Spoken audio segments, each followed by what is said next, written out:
Hey everyone, welcome back. So today we are diving deep right into Chapter 12 of this research methodology text.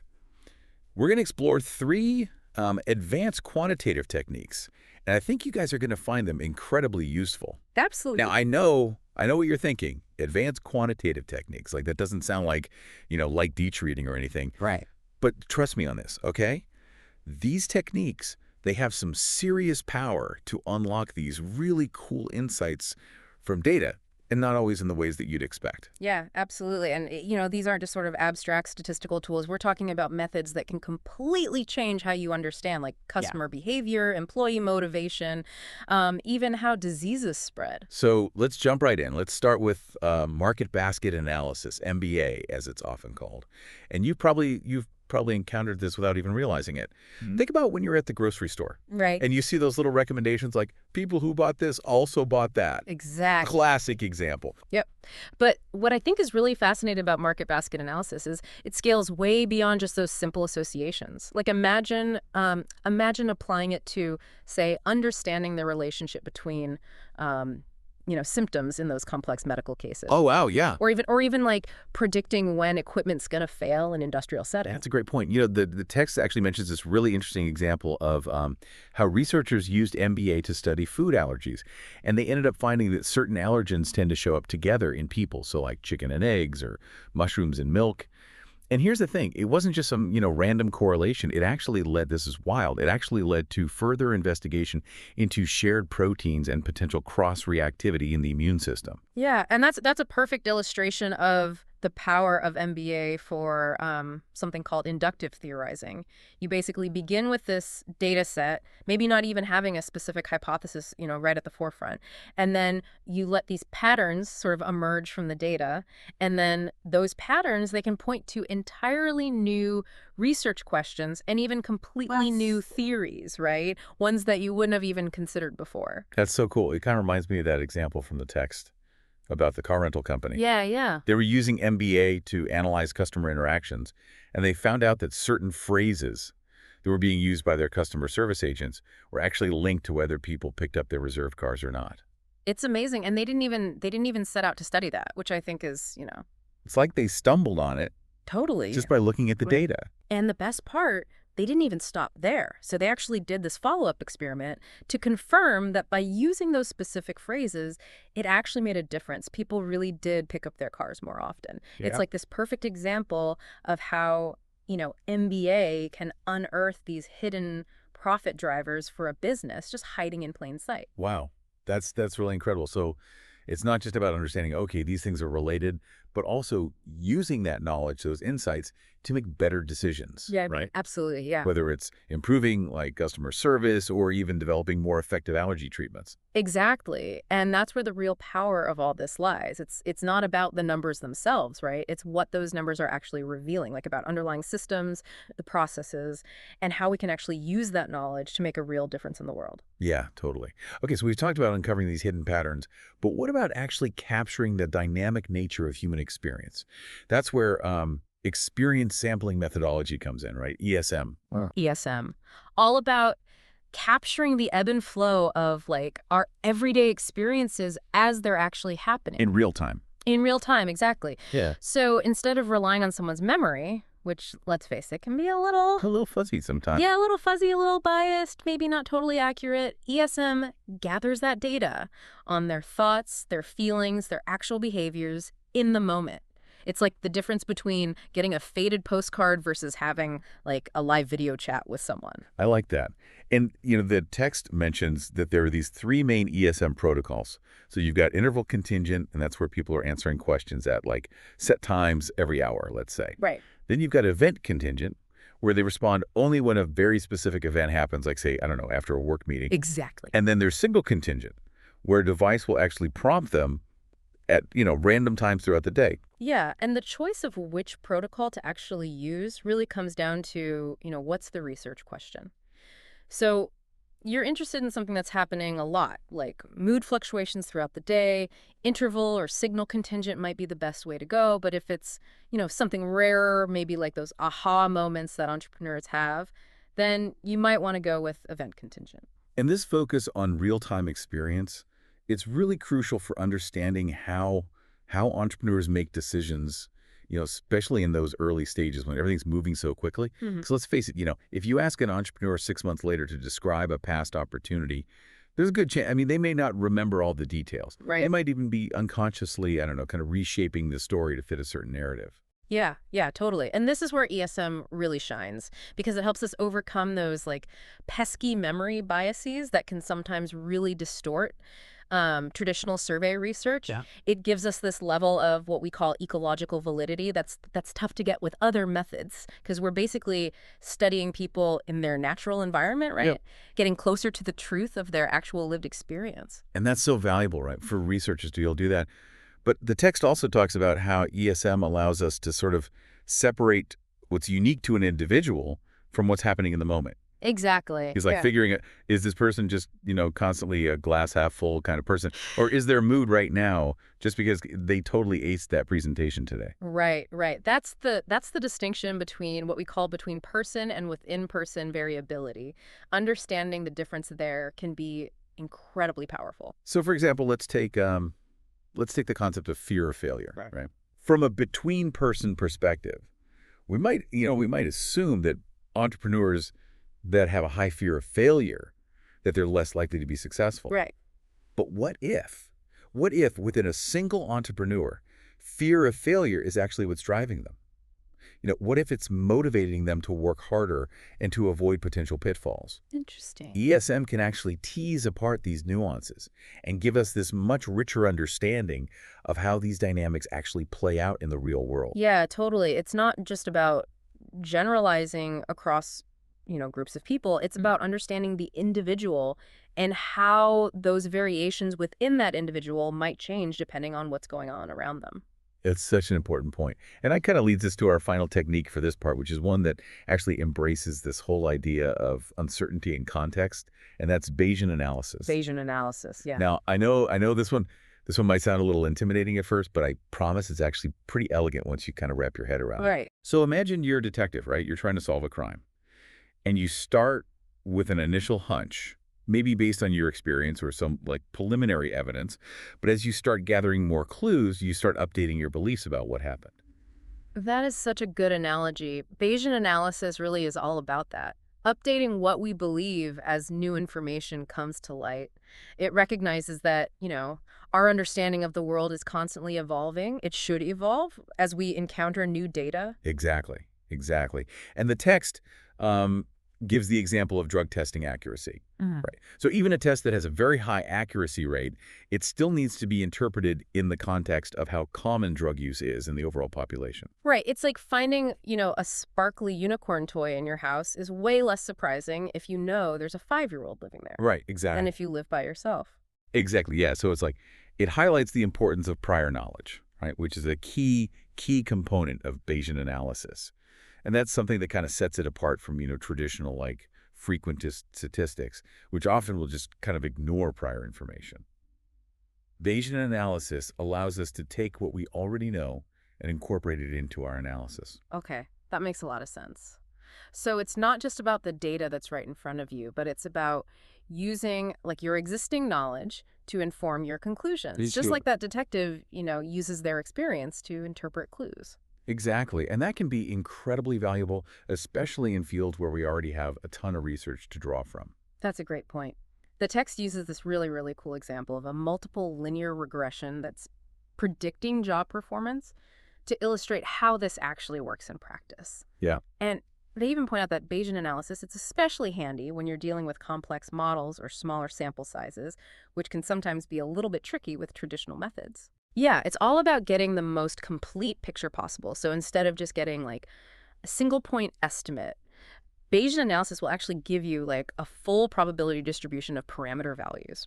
Think of it like it's the difference between knowing, okay, this is the average height of everybody in a room versus actually having a chart that shows the height of every single person in that room. Mm. You get so much more information. You can see the variability. You can see the uncertainty involved. And that just feels so much more, I don't know, true to life, Yeah. because we so rarely deal in absolutes. There's always some degree of uncertainty in the real world. Exactly. And Bayesian analysis, it embraces that uncertainty. It allows us to actually quantify it in a meaningful way, and it helps us make better, more informed decisions, even when we don't necessarily have all the answers. I love how all of these techniques that we've been talking about, they kind of add this whole new dimension to data analysis. You Mhm. know what I mean? It's not just about crunching numbers. It's about understanding the story that those numbers are telling and then using that knowledge to hopefully make more informed decisions.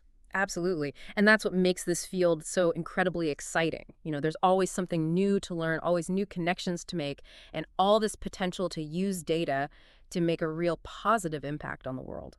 It's funny. We often think about data analysis as this like quest for certainty. Mhm. But as we've been discussing, it seems like sometimes the most valuable insights come from actually embracing the uncertainty, Right. understanding those nuances of context. Absolutely, yeah. And, take Bayesian analysis, for example. It's not trying to give us like one definitive answer, one right answer. Instead, it gives us a range of possibilities and then it gives us their associated probabilities. It's basically like saying, okay, based on everything we know, based on all the evidence we have, there's maybe like a 70% chance that this marketing campaign is going to be super successful. There's a 20% chance that it will break even. And then, hey, there's a 10% chance that it might not meet those goals that we've set. I see what you're saying. It's not about like pretending to have this crystal ball. It's about making the most informed decision that we can with the information that we have available to us, Right. while still acknowledging that there's always going to be that element of uncertainty when you're trying to predict the future. Precisely. And what I think is so cool about that is that that actually aligns more with like how we actually think, how we make decisions in our everyday lives. I Yeah. mean, we rarely ever have perfect information, Right. but we're constantly updating what we believe, making these judgments based on, any new evidence that comes our way based on our past experiences. It's like that old saying, the only constant is change. Exactly, Yeah. exactly. And Bayesian analysis, it just gives us that framework that we need to navigate all of that change, right? To incorporate new information as it becomes available, to just refine our understanding of the world around us. So it's not even about necessarily being right or wrong. It's about like constantly evolving your perspective based on the data that's coming in. Exactly. Speaking of evolving perspectives, let's shift gears back to market basket analysis, or MBA, for a minute. Okay. One of the things that I thought was really interesting in the text was this whole idea of what they were calling contingency relationships. Okay.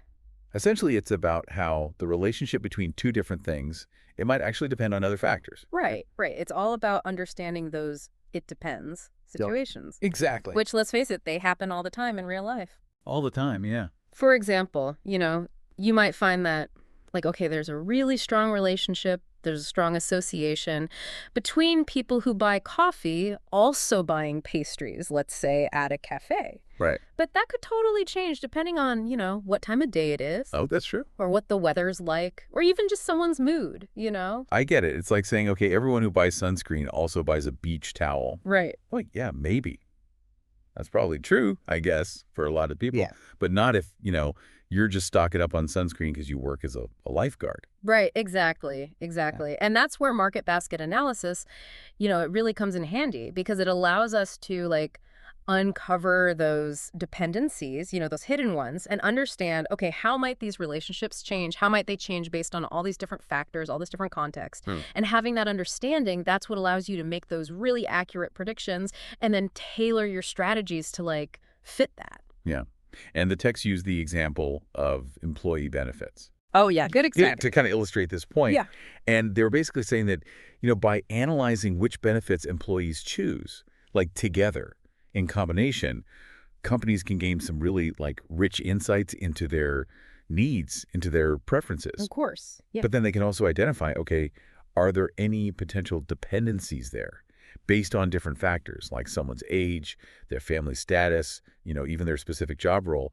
And then this allows them to like really tailor those benefits packages Yeah. much more effectively, potentially, increasing employee satisfaction, which is what everybody wants, right? Right, exactly. That's a great example of how we can actually, take MBA and bridge that gap that sometimes exists between research and practice.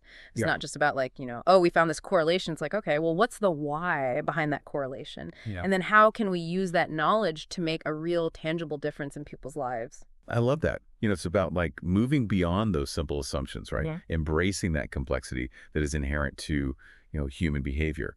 And speaking of complexity, the text also kind of highlighted that MBA has this advantage when it comes to like handling real world data, which, let's be honest, it's messy. Oh, it's very messy. It's unpredictable. It I'm doesn't always play by the rules, right? And, traditional like statistical methods, they often rely on these very strict assumptions about the data Yeah. that a lot of times, let's be real, they don't really hold up in the real world. MBA, on the other hand, it's a little more flexible, it's more forgiving. It doesn't need you to fit the data into these neat little boxes. It allows us to explore relationships in a more exploratory way, which is super valuable, especially when you're dealing with these complex, real world data sets. Totally. It's almost like, you know, MBA is wearing his comfy clothes while traditional statistics is still stuck in like that really itchy, way too tight, outfit that you can't wait to take off at the end of the day. It's just not comfortable or accurate. You know what I mean? Right, exactly. Yeah. And on that note of accuracy, one of the things that really kind of blew my mind was this whole idea that MBA can actually be used to help build dynamic theories. Yeah. That's definitely one of the most exciting things about it, in my opinion, because it's not just about analyzing, static snapshots of data. It's about actually understanding how things change over time.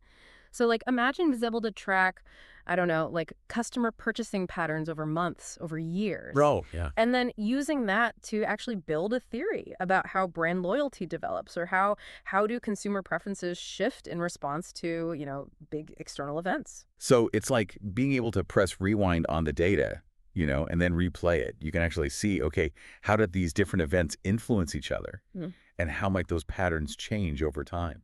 That's amazing. Yeah, it's really cool. And it's super powerful. It has huge implications for understanding these complex phenomena in fields like, economics, sociology, even like political science. That's a great point. The text actually mentioned tracking the spread of a virus, which, feels very relevant these days, Oh, unfortunately. absolutely, yeah, by analyzing how people move around, right? And then the social networks that they're embedded in, researchers can use MBA to figure out how a virus is spreading, identify those potential hotspots, maybe even predict future outbreaks. And having that information is absolutely crucial for, developing effective public health interventions and really figuring out, okay, how can we mitigate the impact of these types of events? It's amazing to think about how these techniques, which, on the surface, they might seem, I don't know, kind of purely statistical, that they can actually have such a profound impact, not just on our understanding of the world, but on our ability to, like, address some of these really, like, pressing challenges that we're facing. Yeah, it's really incredible. And it just goes to show you how important this field is, right? And it's constantly evolving, constantly pushing the boundaries of what's possible and, revealing all of these new insights that can hopefully help us, like you said, make better decisions, solve complex problems, and ultimately create a better future. As we've been kind of going through and exploring these advanced techniques, it's it's really becoming clear to me that we're not just talking about statistical tools here, right? We're Hmm. talking about fundamentally different ways of thinking about data and its potential, really. Oh, absolutely. It's about like moving beyond that search for those simple, easy answers. We have to kind of embrace the complexity, embrace the uncertainty, because let's face it, that's what characterizes the real world. And recognizing that data on its own, it's not inherently insightful, right? It's what we actually do with it, the questions that we ask, the connections that we're able to make. That's what ultimately leads to those like aha moments, those really meaningful discoveries. Exactly. And those techniques that we've been discussing, market basket analysis, experience sampling methodology, Bayesian analysis, they give us this incredibly powerful toolkit that we can use to unlock those insights and then, importantly, actually apply them to, real world situations, real problems. So let's bring it all home, right? With market basket analysis, we saw how phenomena that, might seem completely unrelated, they're often actually deeply interconnected, revealing these hidden patterns and opportunities. Right. And remember that example of the car rental company? They discovered this totally unexpected link between the specific phrases that their customer service agents were using and an actual increase in car pickups. That's like a textbook example of how understanding those subtle, sometimes hidden connections, it can translate into real tangible value, real business value in that case. Yeah. And then there's experience sampling methodology, Sure. right? Which, I mean, this just allows us to kind of step inside the mind of an individual almost Hmm. and capture that richness, that dynamism of Yeah. human experience in a way that, let's face it, traditional methods, they can't really touch. It's true. Yeah. I imagine being able to track like an entrepreneur's, emotional journey as they're going through all of the ups and downs of launching a new venture, right? ESM actually makes that possible. We get this super valuable data that we can then use to inform like all kinds of decisions.